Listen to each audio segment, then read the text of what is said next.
Hello, Chris. Hello, Mike. How you been? I've been good. How are you guys doing? We're hanging in there. There's a lot, a lot to process having a new kid still, and understanding just what life even is that we're supposed to be doing with this thing that just is a blank slate for consciousness to be reflected. And who knows what we're programming him that we don't even realize that it's just who we are so far. Yeah, it's It's a lot of really fun. a magical thing, right? Because not only is the child magical, but now, like you just mentioned, you guys, there's like some sort of symbiosis there. Like there's major changes all around, right? Right, right. Yeah, it's funny to think about what my priorities are and why are these my priorities when my 17-month-old son he has no priorities except to enjoy life and have fun, and it's like am I not doing that? Am I supposed to do that? I forget. It's like I have to remember what it was like to be that age. Yeah, that's what, right? Jesus said, right? Be ye as little children, right? Yeah, yeah. And I know that he empathizes already. He I can tell that he can process when we're unhappy and try to get on the same page on an issue, even though he can't talk yet. It's like there's still a desire for communication, desire for understanding. And I'm excited for that stage where he's genuinely understanding. Wow. Very cool. Yeah. So I thought this would be I really don't know what I'm doing necessarily with this Ascension Works TV platform and all these different podcasts and shows. I've got a lot of recordings I still need to edit still. But it's always fun to have conversations, and I've obviously been doing this for many years in Colorado Springs, just having conversations, and we get into so many deep places just because it seems like there is magic in the way that our higher selves place us in these situations to be together to have these conversations. It's always random when I have a local meeting who shows up and what they bring to the discussion. But I've always appreciated your meetings and your discussions. It seems like there's always a strong spiritual focus there that you seem to have a ability to always come back to your teachings that you've been programmed with over the years. Um, and and recently you suggested that you're starting a new podcast again with focus more on principles of freedom and liberty. I thought that'd be a lot of fun to talk about a little bit today too. Sure. Yeah. I mean, it's just been actually about 2 weeks ago was my 20-year anniversary of when I started meditation. Wow.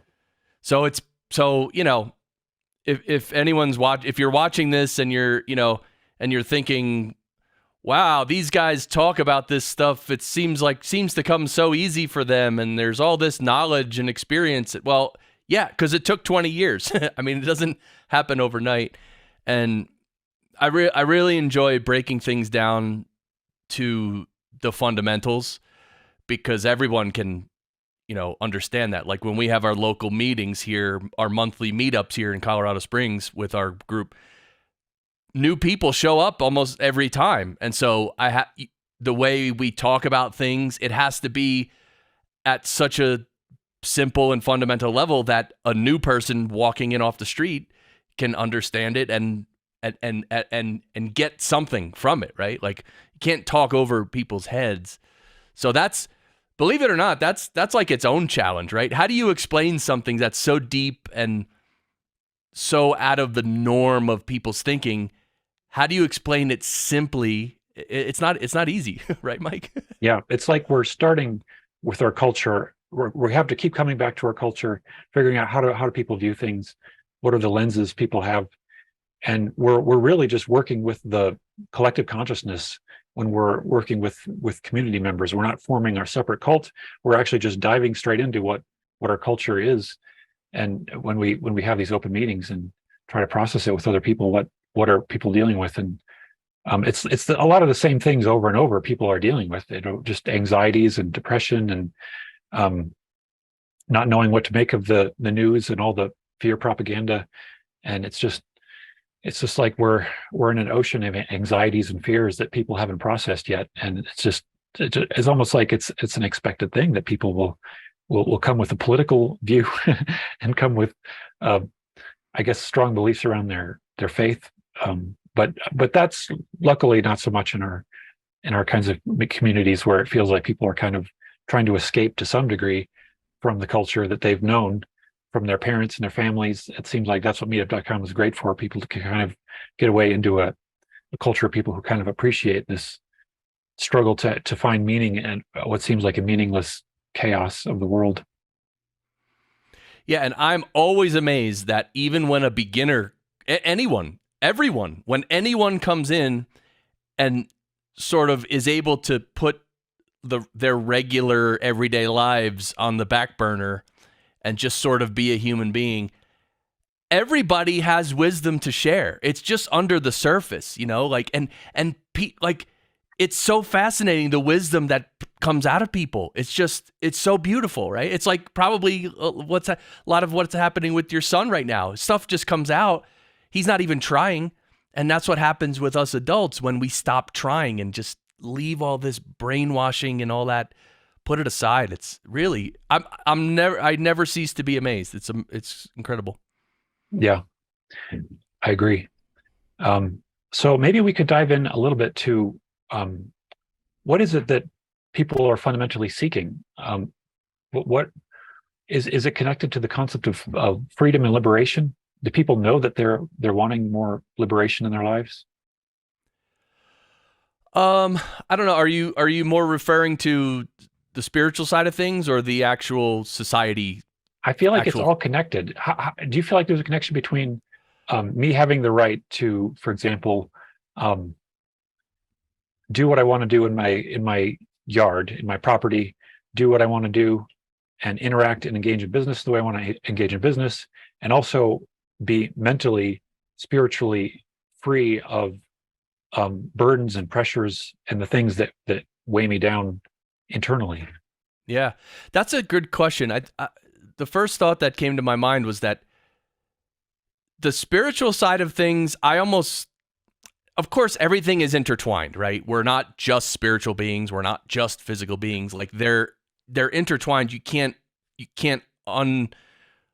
unravel them or something. You can't deal with them separately, right? They're together. But I feel like the spiritual side of things is, I think what people are looking for is just, okay, let's think of a mother and a child, let's say a 5-year-old. A mother and a 5-year-old go into a store. And all of a sudden, the mom's looking over here shopping, and all of a sudden the 5-year-old is looking over here, and all of a sudden the 5-year-old looks up and goes, "Oh my God, where's mom?" And there's that panic, right? Where's mom? I think that's how most human beings live their entire life. They're with that sense of, it's not always like panic, but it's always this idea of like, where's mom, which means God or divinity or whatever it is. But it's like, where am I? I don't know where I am anymore. And where's mom? And so that's like this, that we're all living in that. And one thing that's good about admitting that is then you can sort of say, okay, well, where is mom? Where is God or whatever? And then you could start looking in different places. And eventually, hopefully, you come to look in your own heart and be surrounded by other people. And then I feel like once you sort of find where mom is, which is really, again, in the heart, and you actually find it, it's not like a mental thing, like, oh, I'm part of God or I'm part of divinity, and it's just a thought. It has to go deeper than the mental plane. It has to go to the heart. So when you meditate and you just over time and learn from the masters, you get this like natural faith in your heart that now you're with mom. Like you're already with mom. Mom's right here. Or Right. Picture a kid who's looks to the left and says, "Oh my God, where's mom?" And then mom's literally right behind the kid, says, "I'm right here, honey." that's how we are. We're looking this way. We're like, where's mom? Oh my God, this is crazy. Where am I? What am I doing with my life? And oh my God, what comes after I die and everything? And then divinity's right there saying, my son, it's okay. And then when you finally hear that, you just feel, you just feel relaxed. Then you feel just natural, which is how divinity or God wants you to feel, right? So Yeah, it does seem like our parents are there to help us process the feelings of separation and feelings of oneness. I mean, it's like we come out, and certainly if children are not able to be with their parents at the start of their life, they can have tremendous issues throughout their life, because it's hard to process what am I supposed to have trust in or faith in if this world is not providing me with some foundation to support me. But yeah, definitely the idea that we're separated, it sinks deep into our heart, and it's kind of like this. It's like the blockage from faith, and I think faith is like a doorway into all kinds of spiritual experiences. Law of One books call faith the catalyst of the spirit, and it seems like there has to be some foundation in us to come back to hope and faith and trust, and it seems like our relationship with our parents is probably just overlaid over a lot of our spiritual growth that we're trying to achieve in life, to break free from the I guess the burdens of fear, which seem to be the opposite side of it, where when you're making decisions out of fear, we're catching ourselves in the traps that prevent us from truly being liberated and actually being more controlled and manageable. Because when we're afraid, then it seems like we're more easily able to be told to put our money somewhere, told to put our time somewhere, manipulated. Right. Yeah. So I guess my question is, do you feel like there's a fundamental unity that we can all come back to through this spiritual seeking? Yeah, there really is. And that's why, we all, the more that each of us individually just focuses on growing spiritually, and that means meditation. I just have to say this out loud. Please don't think you can ever really grow spiritually unless you start meditating regularly. You just can't. It's just not.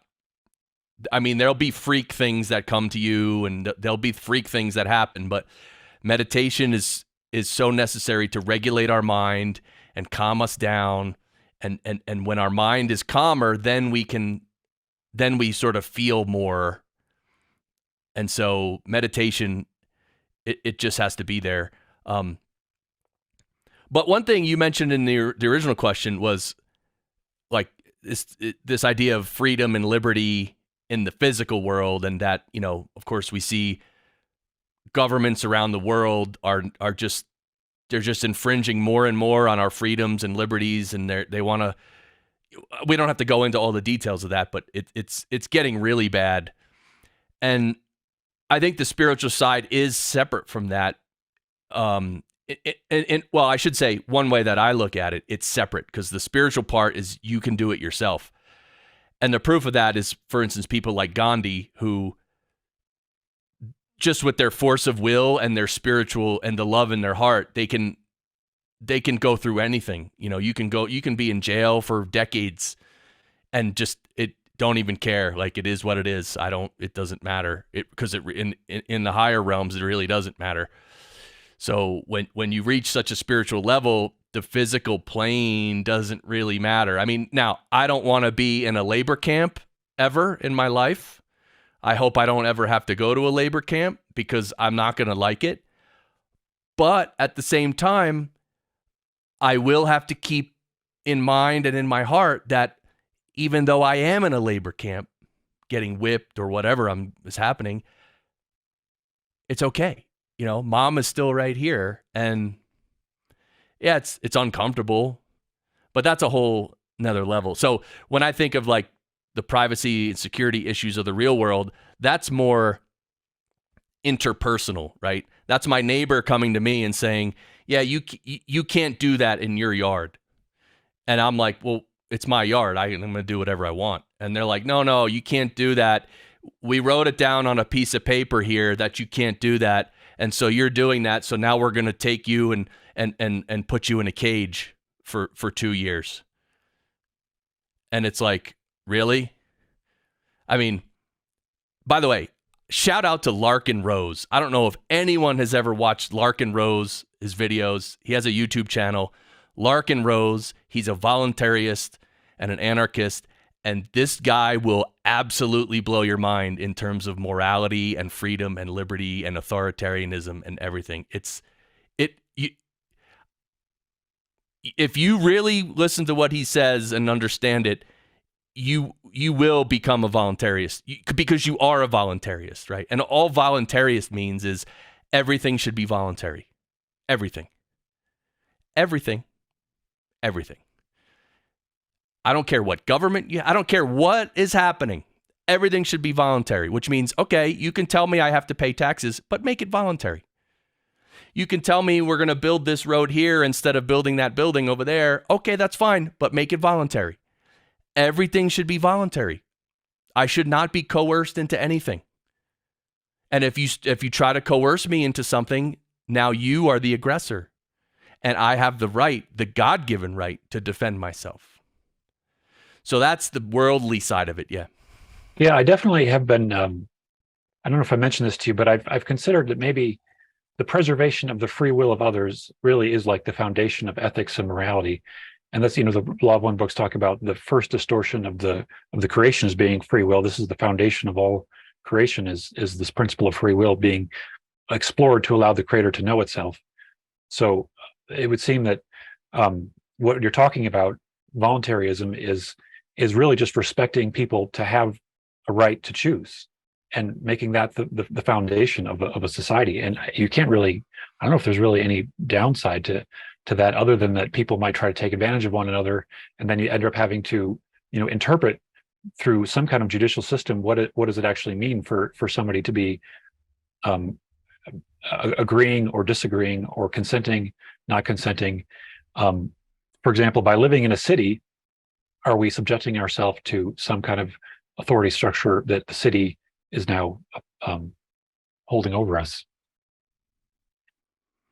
Yeah, I mean, these are great questions, and it's people accept government because they don't have to think about things. But the fact is, in our lives, we have to think about a lot of things. I mean, you got to figure out where you're going to get your next meal from. You got to figure out where you're going to sleep tonight, and if it's going to be out in the cold or in a shelter of some kind. You have to figure out what you're going to wear and what kind of clothing. You need clothing. So life puts on us all these things that we need to live. And we can't avoid that. But what happens in modern times, and mostly modern times, and by modern, I mean, the last 300-400 years, from the Enlightenment on, is we've become very dependent on government. Government leaders, so-called government leaders, come and say, okay, we're going to take care of you. We're going to give you this. We're going to give you that. You don't have to worry about it. We're going to do it for you. And we're going to provide easy food, easy this, and give free this and everything. And then what happens is the people, look, someone offers you free stuff. It's hard to say no. So we all say, yes, give me free stuff. But now we're slaves. And so we've given up a lot of our freedom and liberty for comfort. And what we've really done, and Larkin explains this, is we've allowed government or authority to do things that are immoral on behalf of us. So if someone grows the wrong plant in their backyard, government is going to put them in a cage for 2 years or something. But guess what? You and I supposedly voted for that, and so we're condoning that. So that's an immoral act. You can't do, who gives you the right to do it? Could you do that, Mike? Could you walk Could you walk to your neighbor's house today and say, look, you're doing this thing, which I don't like. Therefore, I'm going to put you in bracelets and take you out of your house. I'm going to put you in a cage for 2 years because you did that thing I didn't like. Can you do that to your neighbor today? Can you? They don't No, respect you me that can't. much yet. Why? Because it's immoral. Who are you to decide? So the moral argument is the argument, but people don't want to focus on that because what people say is, well, if we don't have government, who's going to build our roads? Like, who's going to do this and that? It's like, first of all government does is ruin everything. Does anyone understand that? Everything, not just one or two things, everything. We can do a lot better on our own, but it's going to take more effort personally if we do it on our own, because then we're going to have local meetings and we're going to have to vote on the road and then we're going to have to pick a contractor for the road. And that's a lot of work. But what's the choice? We either do it ourselves, we do more work, or we hand over all the power to these authoritarians and now we're slaves. And it certainly seems to be that way with the monopolization of corporations now too, being almost like an extension of the government, the way that they have all the laws that support their industries that make it impossible for smaller operations to compete with the larger, heavily regulated industries. Obviously, like healthcare being one of the biggest examples of that, where you got to be so careful what you even say is a cure for anything. You can't talk about that. It's like, where's our freedom of speech now? We can't even talk about natural medicines. But it feels like an extension of the analogy of this is like our parent, where the government has become our parent and we're just trusting them blindly, because we never really had a good relationship with a loving parent where we were expecting that this would be a mutual process of continuously exchanging, our energy and love. And now we're just, it's a kind of comfort that everyone's seeking, I guess.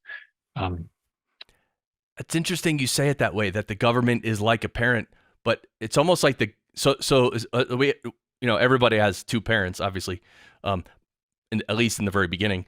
But it's like government is the evil parent and God is the good parent. Yeah. And then the evil parent is going to just micromanage you and punish you and just and not give whatever, just be a dictator. Whereas God, on the other hand, is nothing. It's just love. God says, go ahead, do, this is our, this is your life. Go ahead and experiment and do things and grow, learn and grow and learn how to open up your heart. And yeah, you might do some bad things, but I mean, that's how we learn, right? We've all done bad things. We've all said bad things. We've all thought bad things. There's nothing wrong with that. We all do it. But God at least says, I forgive you and I love you. Let's move on. But the evil one says, no, you're a terrible person. We're going to put you in a cage for 17 years. And it really is just different lenses of our reality too. I think there's metaphysical laws that govern our reality regardless. And forgiveness is one way of freeing ourselves in our future time, freeing ourselves from the burdens that may come our way. And so, yeah, I suppose even forgiving the government, forgiving the corporations can give us a more clear lens of how do we see God working, how do we see the spiritual liberation happening in the midst of these control systems, and how do we bring about the revolution to I mean, it could happen on any level. I feel like, people could, in the local governments, people can take back control. I'm kind of amazed that we have legalized psilocybin now. I was following the person who helped get these plant medicines legalized, and they are very active to try to be of service to others, to our community, through engaging and activating all kinds of people and organizations, which could potentially, make this a very useful thing. But at the same time, there has to be regulation. Just less than a month ago, the regulation around plant medicines was passed into law in Colorado, and now it's similar to a little bit similar to cannabis. 21 years of age, and you can't do it openly. There was a lot of similar laws that they have to put in place, which do kind of make sense. But if people have enough of a voice or enough of desire to change their reality and be of service, they can potentially change any law if there's enough effort behind it. And the federal government, which had this heavy-handed, all these drugs are Schedule 1, there's no evidence that there's any medical value to it. The state governments are just learning. We can just say, no, we're done. We're done with the federal laws, which don't make any sense. And that's an amazing testimony to the fact that we can stand up a little bit. Yeah, great point. And I see that like with these regulations on cannabis and psilocybin, I think to me it sounds like it's fine, because what you're doing is you're letting the people do what they want, but you're not letting them do it like you're not letting them endanger other people. It's like alcohol, right? You can drink alcohol, but you can't drive. Right. Now you might hurt other people. So there need to be some things to keep things from going crazy. And I feel like, especially in the whole woke movement, that a lot of the stuff they're trying to teach children these days from age 5, just like, you can think whatever you want about gender and sexuality. You can think whatever you want, but don't teach 5-year-olds and don't brainwash 5-year-olds. And you could do whatever you want in your own house, but why are you trying to promote it out in the street and stuff? Like, so my point is, this is my point, because anybody can do anything. That's obviously, I'm a voluntarist, right? I'm not going to tell anyone you can't do that, but we should all just do our own thing and just do our own thing. We don't have to try to brainwash other people or change other people's mind. Now you're trying to coerce people. So this is my attitude, just do whatever you want, but don't hurt other people and don't infringe on other people. And if we did that, just like you said, with cannabis and these other things, you can't do certain things because you're infringing on others. So I don't know. To me, when you really think about it from a high level, that seems very simple. But then you have a lot of people who are in their narrow mind, right? They just want what they want, and they just want to fight with other people is really what it comes down to a lot of times. Yeah, and it's amazing how with the control of the media and the education systems to a large degree, or at least the consolidated information systems, people are now at a point where there's like an engineered, mutually exclusive belief system around these sorts of issues.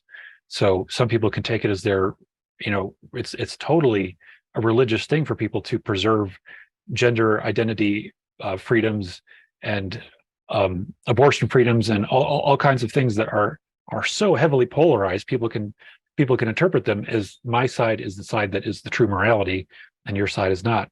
And so at that point, we have to have some kind of counterbalance to the beliefs that is just kind of saying we acknowledge that there are differences in beliefs, and we're going to follow some higher principle. And I don't know how we would go about that other than the courts right now, and the courts themselves are more easily controlled, I suppose, these days.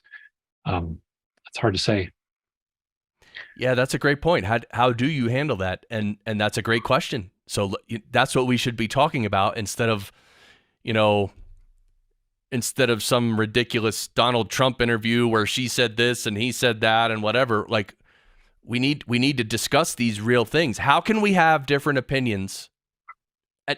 How can we have drastically different opinions and still coexist peacefully?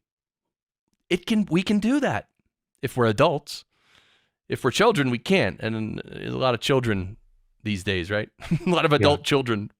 Yeah. And it can be overwhelming to try to dig into culture this much. One question I had for you is, do religious systems in India do they seem to break away from the mainstream culture, or is everything sort of a part of one culture? Are people able to have a saint or a guru who doesn't respect the laws or the culture, or do they always have to completely conform? I actually don't know. This would be a better question for my wife, but I don't know how much she knows. I mean, she hasn't been living in India since the late 90s, so I really don't know. I mean, in general, India as a country is more deeply rooted in tradition, and they're not as accepting of these newer woke, all the new ridiculous stuff. I mean, I'm sure it's there, but it's not as prevalent as here. But yeah, I mean, so the spiritual organization I was a part of for many years, I mean, I never heard, there was never any talk. I mean, sometimes Master would give a talk and he would mention certain things, certain political events or social things, but he would just sort of like mentioning them. But we didn't really focus on that. We didn't focus on culture and stuff. We were more like focused on spirituality, understanding, what this is. Like, what is this? So, I mean, that takes a lot of time and effort to understand that. And so, yeah, it's tough. It is tough. And I know, like you just said, it also it can get overwhelming pretty quick. This happens when I talk to my mom, my poor mom, although we don't talk about it so much, but she's at the age where she's like, she understands what I'm saying, but she's not going to do anything about it. And it's okay. As long as she's supporting the kids and grandkids, right? That's it. So, but it is tough, right? These are tough things to talk about. I was just telling my wife, I can't believe we're living through an era like this. I mean, we grew up learning about World War II and all that, and the 20th century, all the authoritarianism, with Mao in China and in the Soviet Union. And I mean, these were things that, my God, these are the worst things ever, and we overcame it.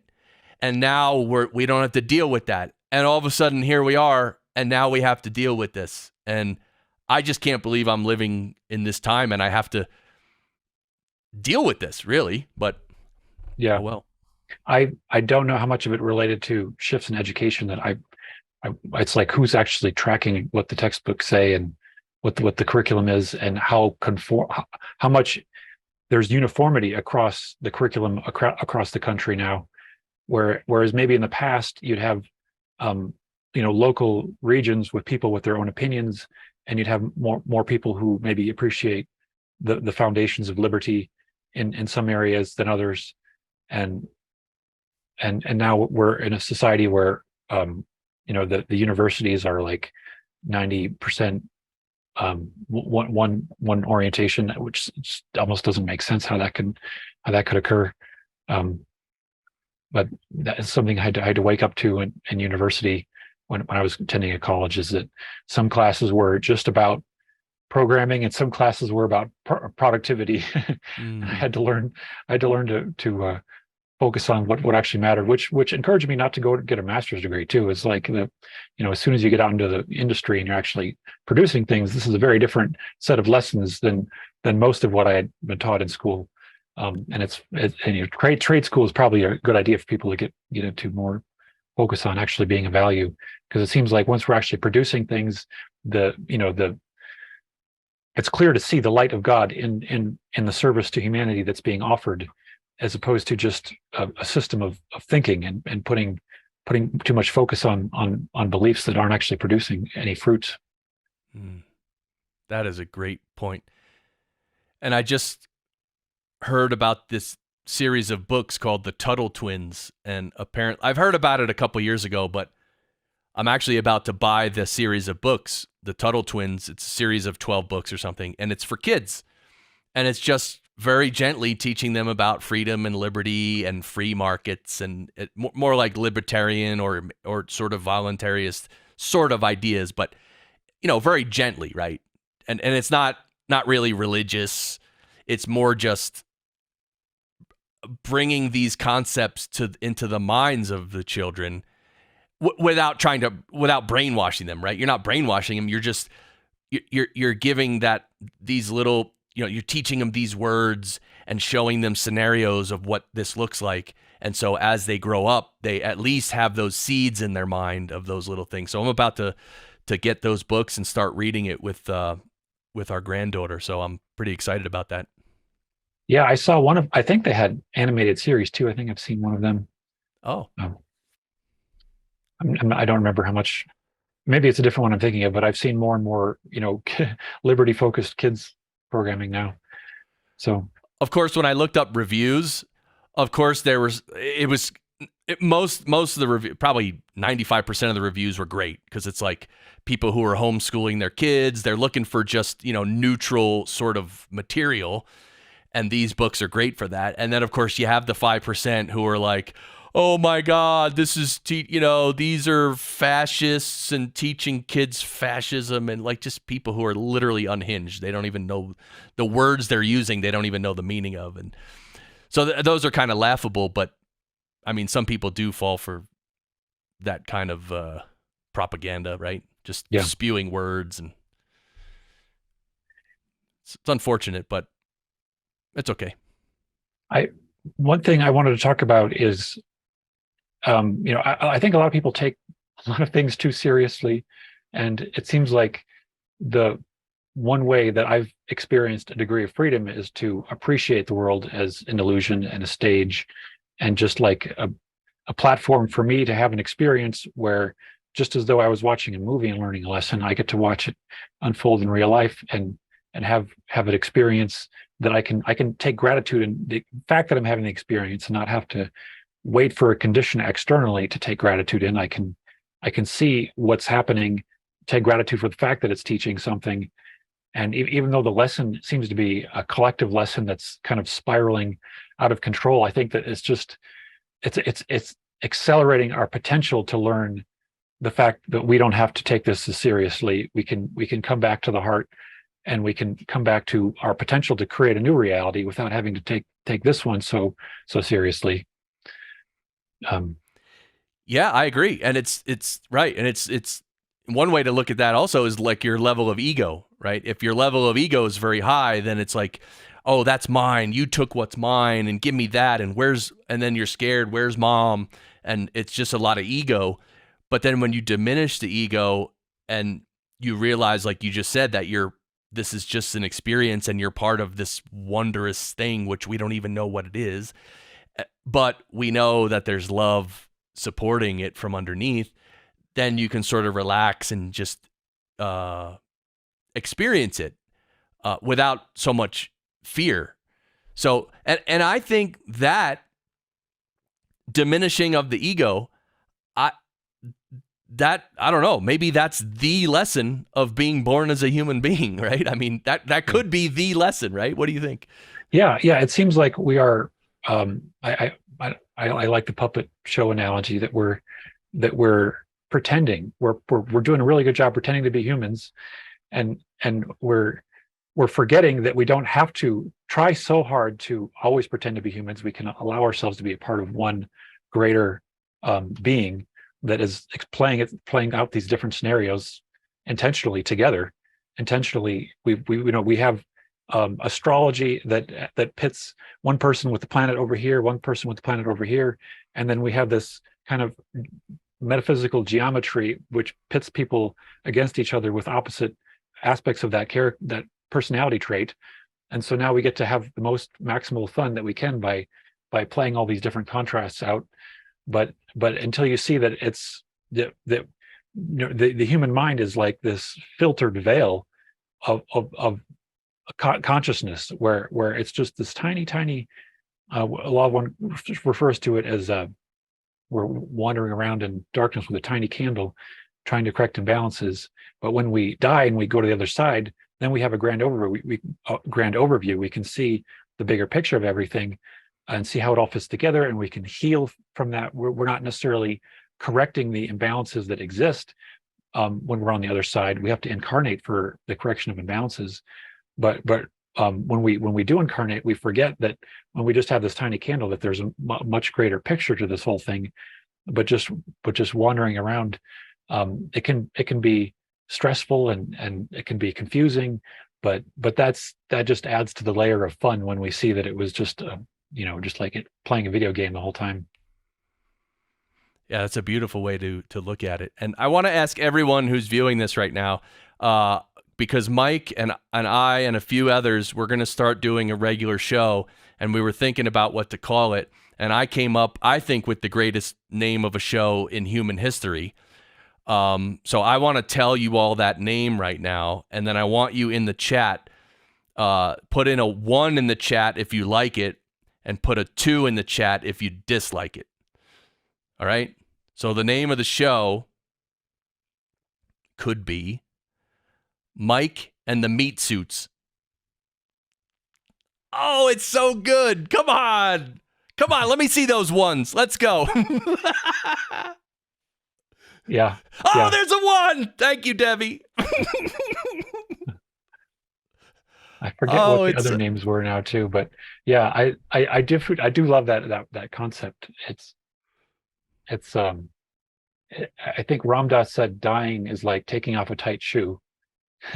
It's like we're in this tight shoe of a body, and boy, it's restrictive. It's strange. I just came up with another. This is okay. This might be the second best name in human history. The Tight Shoe Crew. Oh, come on! It comes so easy, folks. It comes out of me, you know. Yeah. Okay. Yeah. Sorry. No, that's great. Yeah.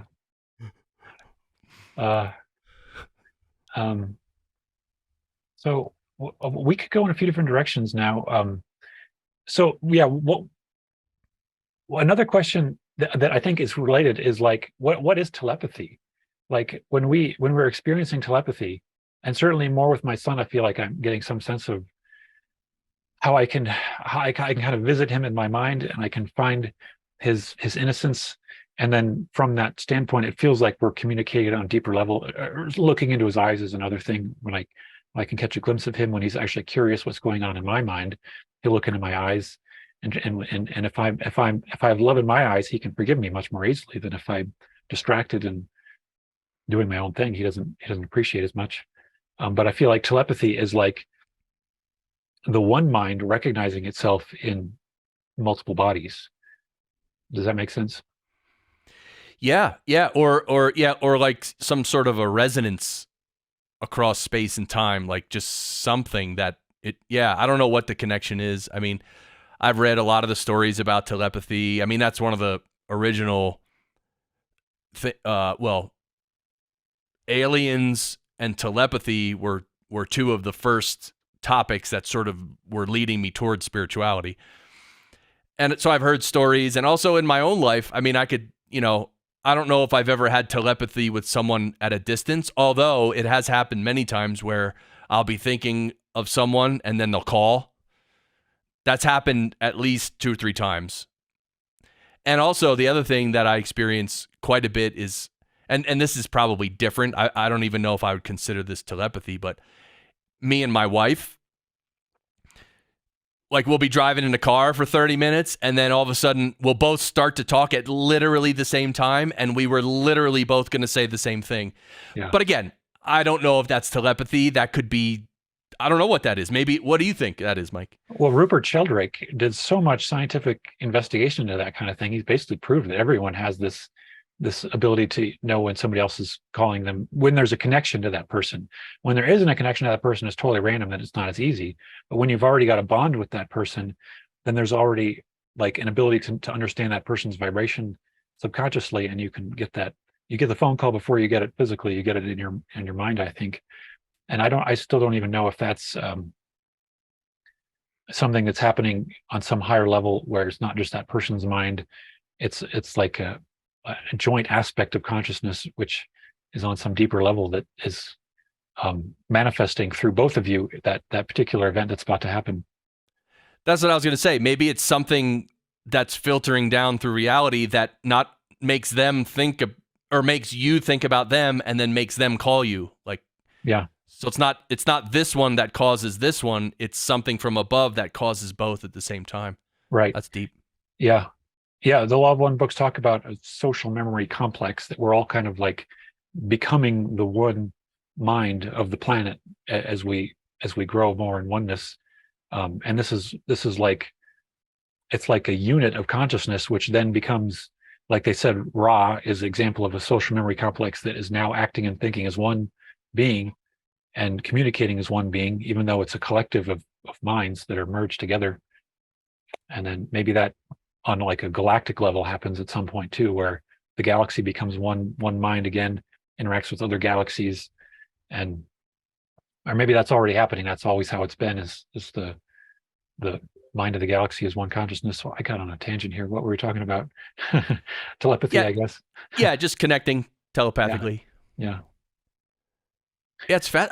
So I wonder, have you ever read or heard anything or experienced anything about, is there some sort of a state of mind I can put myself into to be more receptive to that? I assume so with meditation. I assume that there's kind of getting out of the way of the higher mind that's happening, and then you can tune into. I guess some people call it the Akashic records, or the, I think there's a deeper aspect of our mind that we're always tapped into if we clear the pathway. And we have on Ascension Works TV, we have somebody named Bill Foss who's been teaching on the Akashic records for decades now, I think, and he's got a lot of different practices he's picked up from different backgrounds that are. I think visualization is one thing that can help people focus their minds more on getting to a place in the subconscious mind.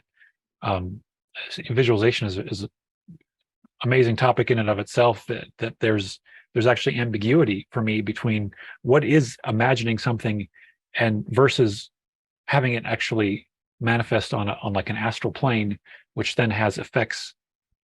If you energize it strong enough, it has effects on the physical reality, which seems to be what people have referred to as magic, or prayer, I think, is related to that too. I heard of a certain test. I read about a test that was done, and I forget which book this was in because I've read so many books over the years, but they literally did a test for that. So what they did is they had 3 groups of basketball players, and they were shooting free throws.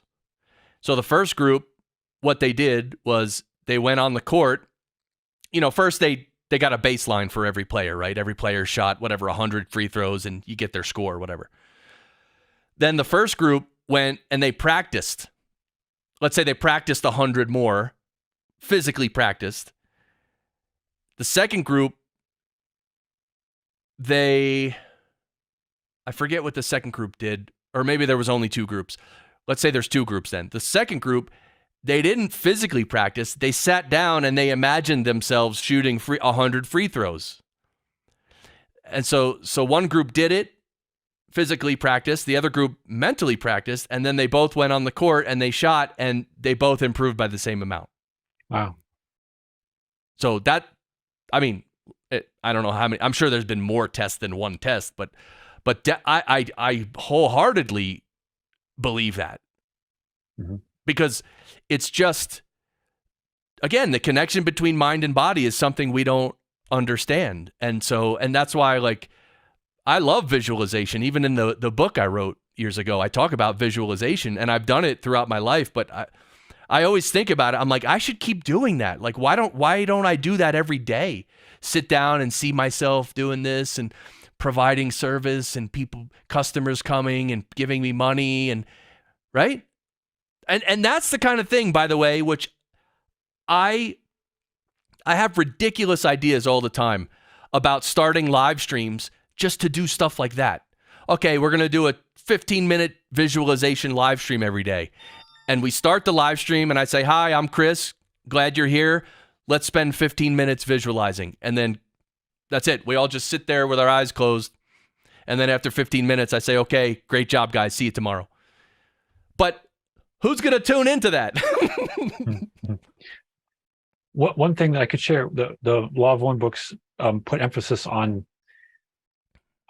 It's like a muscle that you have to build, and you can visualize anything as long as you choose something to visualize, and you keep it going for several minutes. They say once you can maintain the same image in your mind for several minutes, then that signals that you're able to work with more of the visualization potentials, which can what they called doing polarizing in the collective consciousness. So we can actually benefit the planet in many ways just by working on our own muscle of visualization to enhance that ability. And they said it will transform boredom and discomfort when we're actually, making use of it. That we can actually, continuously work on that and get somewhere with the planet. And I assume with anybody in our lives, if you're having issues in your life, you can try to visualize the opposite and experience the opposite of what seemed to be the issue, and continuously balance that energy or that metaphysical pull that the negative was having, and put it back in a positive balance with just the power of your mind alone. Yeah, Yeah, that sounds great. And maybe we could set up something short term. Yeah. Like maybe we could set up like a 7-day visualization boot camp. Yeah. And seriously, 20 minutes a day for 7 days. That's it. Yeah. Yeah, that's interesting. There are so many different recommendations for visualization out there too. It's like it spans such a spectrum, and some people have miraculous benefits from different kinds of visualizations than others. And there's some even question around there's a ritual of the fire that's recommended, that in the Law of One books, that wasn't completely described, but it seems to have a deep history. And Jim McCarty seemed to suggest that it was related to like visualizing the power of the sun, illuminating your chakras and energizing yourself that way. And I think that, visualizing in the locations of our chakras actually will have more of a benefit than visualizing externally, because we can kind of work with the energy systems of our body, which are fueling our mind and fueling our visualization power as we're growing in that ability. So that's one that I would try. Yeah.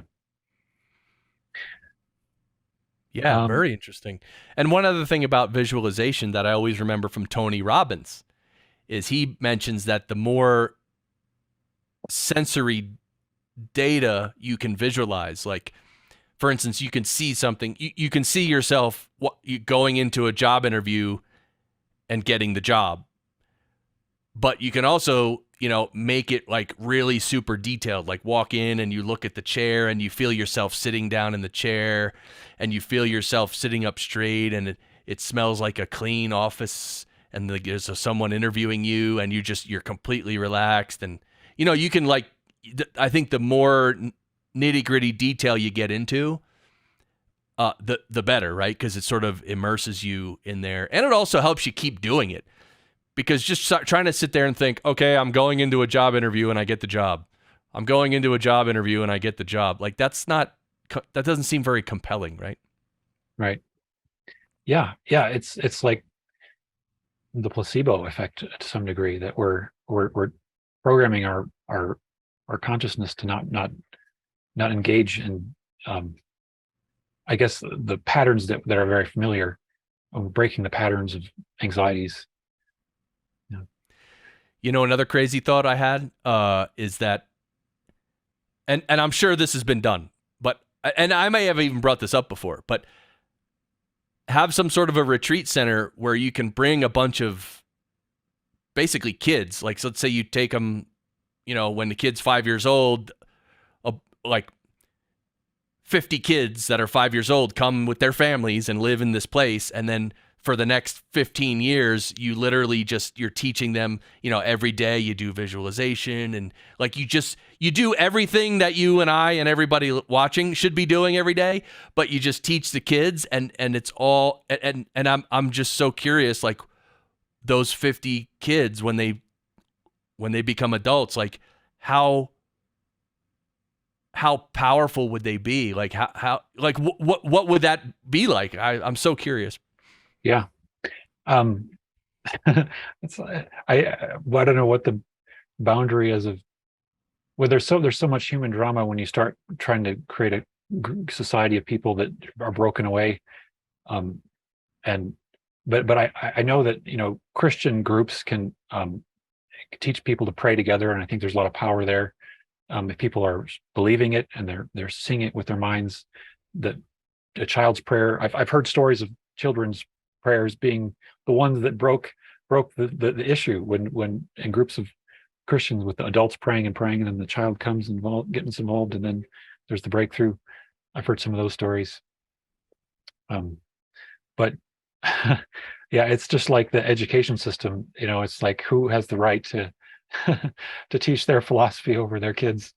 And I can imagine that in town we have groups of homeschooling parents that are very much like-minded, that are forming, and we hear about some of these now once in a while. And so I'm gonna have to go through this whole process myself with my child now and figure out how can we get him together with other kids and get them understanding prayer or meditation to some degree. Although I'm not sure if you can teach meditation at a young age. I don't yet know. I don't yet know how that works if the child is so distracted or unable to understand their mind. Well, the practice I was involved in, that you had to be 18 to start the practice, and the idea was that, when kids are kids, their sort of brain is still forming, and they're still, so you kind of have to let them grow naturally for a while, and then maybe when they're around 18, then they can start meditating. Because the other thing is, if you really want to start meditating for real, you kind of have to understand what you're doing and why you're doing it, right? It can't just be something like, oh, daddy told me to sit down and shut my eyes, and that's not great. So yeah, probably waiting until you're an adult to start, until you understand that, hey, you're on a spiritual path now, and you understand what that means. However, for kids, I've heard a lot of people say that you can do a lot of things. Like, you don't call it meditation, but you can have quiet time. You can have visualization time. I mean, there's probably 100 things you can do that are very similar to meditation that would be really helpful for the kids. Yeah.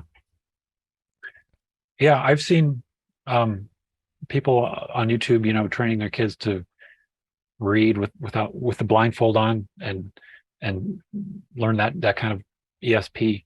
I think that I'll have to experiment with some of that too. It seems like one way of beginning to understand the inner mind and the power of the inner mind.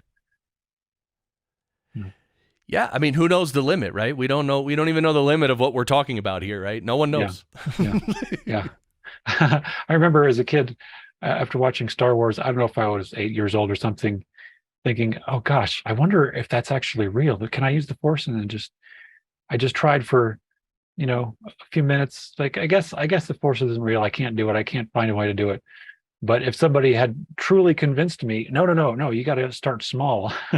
you got to work on it more than that. Maybe I would have tried harder. I don't know. Yeah. And there's so many applications of this. Like we have so many limits on our thoughts. For instance, I had this idea. You know how in the United States, the political system, there's basically two parties, right? Democrats and Republicans. And of course, there are, hundreds of other parties or thousands, but they're so small and insignificant and they don't have any power. And so it always comes down to the two parties. And then you always hear this discussion about, oh, there should be, we want a third party to get some power. Like the Libertarians is probably the best example of that, where they're not really, they're somewhere else. They're a different type of party than Democrat and Republican. So people want a third choice. But here, this is what I thought. And this is the reason I'm saying this. This is an example of the fact that we can try to do whatever we want. Like, we don't have to stay in the two-party system. So my idea was, instead of bringing in a third party, which people have been trying to do forever, it hasn't worked yet, and it won't work probably. My idea was, let's bring in a third and fourth party and have one lean conservative, one be more liberal, and then just start taking people from the Democrats and Republicans and bringing them into these two new parties. But they'll be new parties, but the idea is that they wouldn't be corrupt like the other parties, right? Start new. Yeah. And I'm like, that'd be kind of cool. But anyway, I don't know if that would work. Probably not, because everyone's going to think you're a fascist and a racist and they'll just label you everything in the book, and then, Yeah, it's boy, the power structures are very, very well entrenched and intelligent, and it's an uphill battle. But I guess, um, yeah, it would make sense to me that there be, um,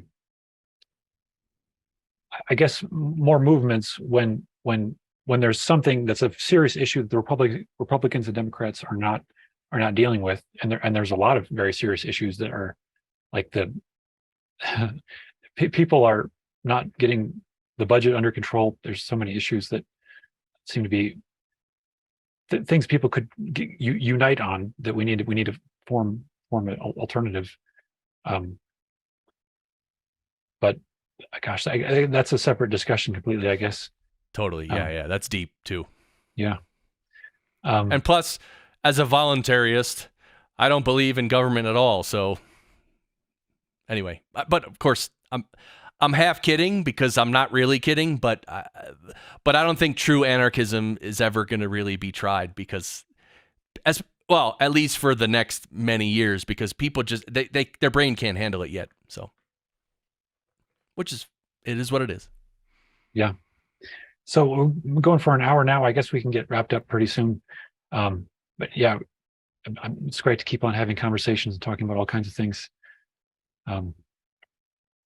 So I guess the heart of the discussion I wanted to address is freedom and liberty. And do do you feel like people should be focused on freeing themselves? Is that a fair way to say it? Do we need to free ourselves all the different ways to become voluntarists as a culture? Yeah, I mean, yes, I think that would be great. But again, it comes down to the individual, right? So as an individual, probably where you have to start is with your mind, right? Like I have to understand all the mental frameworks and all the brainwashing and all the coverings, right? The ego and like all that is it's like I'm in my own prison, right? I've created my own prison for myself and I'm in it. So before I go change the government, first it comes to me, and I need to let go of this stuff, let it drift away, and I need to become more pure by studying the fundamentals of life, love, patience, forgiveness. There's so many, vital fundamentals of life that are great that we can each develop in our personal characters. So to me, that's the first place is like a personal freedom and liberty.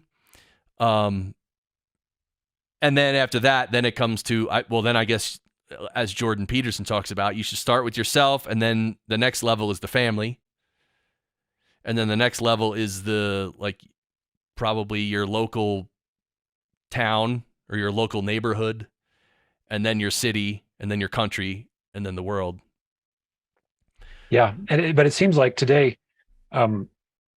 there's so much uniformity of belief systems because of the programming across all the different levels, that potentially a person getting along with their loved one is as much of a challenge as getting along with somebody from a different state who has completely different background, because of the way in which people are given the indoctrinations around specific issues that are very divisive. So it seems like the mental healing has to happen where you're forgiving everyone first. I don't care what your belief is. I'm gonna find a way to love you, no matter what that is. That seems to be very, very central to being able to get along to the point where we can even have conversations and continue to peacefully work through our differences in some way to continue to coexist, basically.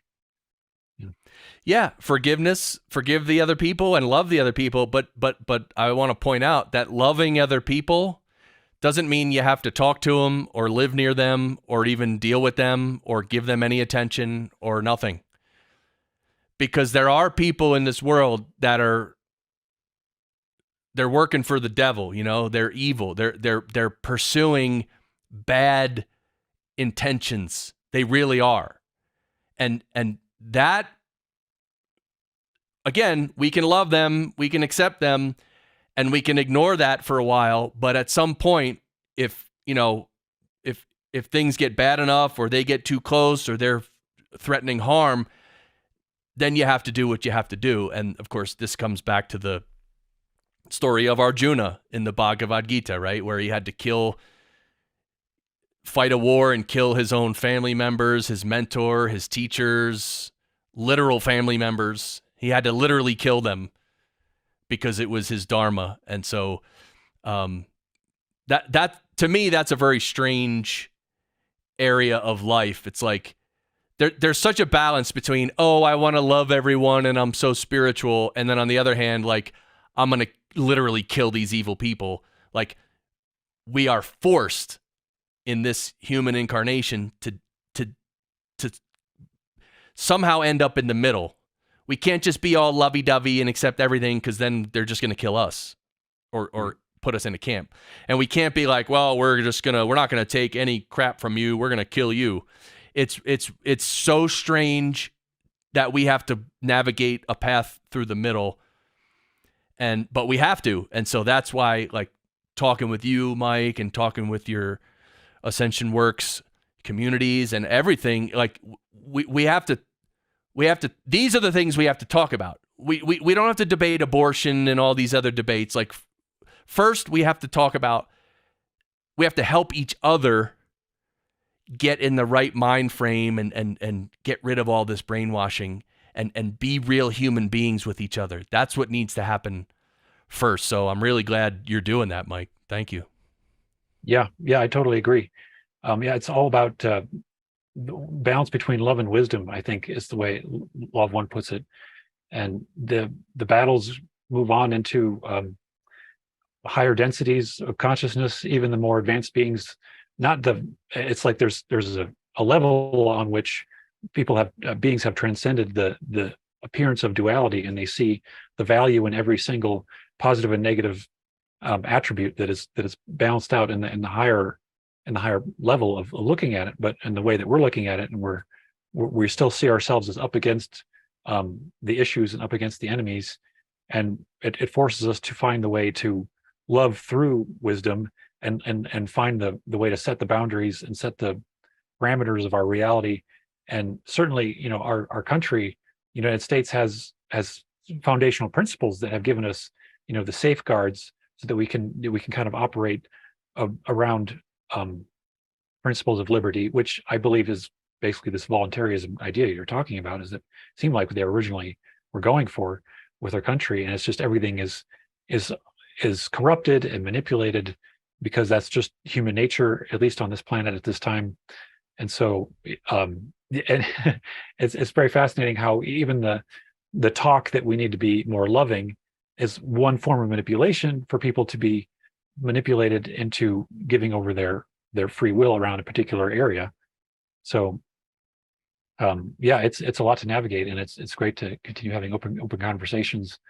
But I just want to say, everyone should stand strong in your morality and your beliefs. That doesn't mean go out and cause trouble and kill people, and don't do that. But do not let people push you around, not even the government.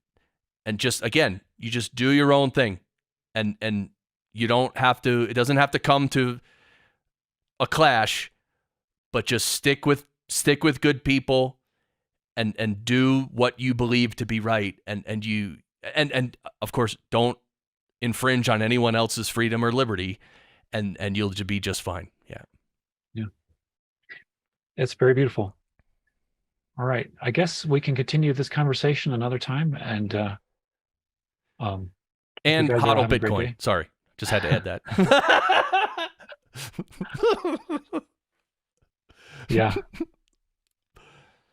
Yeah. Sorry. Are you still following Bitcoin pretty closely? The crypto sphere? Yeah, following it pretty close. Yep.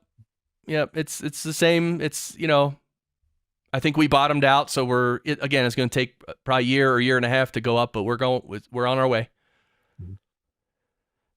That's a deep subject, but yeah. Yeah, that's another, the idea of money and value. Yeah. Thank you, Debbie. Yep. Thank you guys Thanks, for everybody. joining. All right. Take care.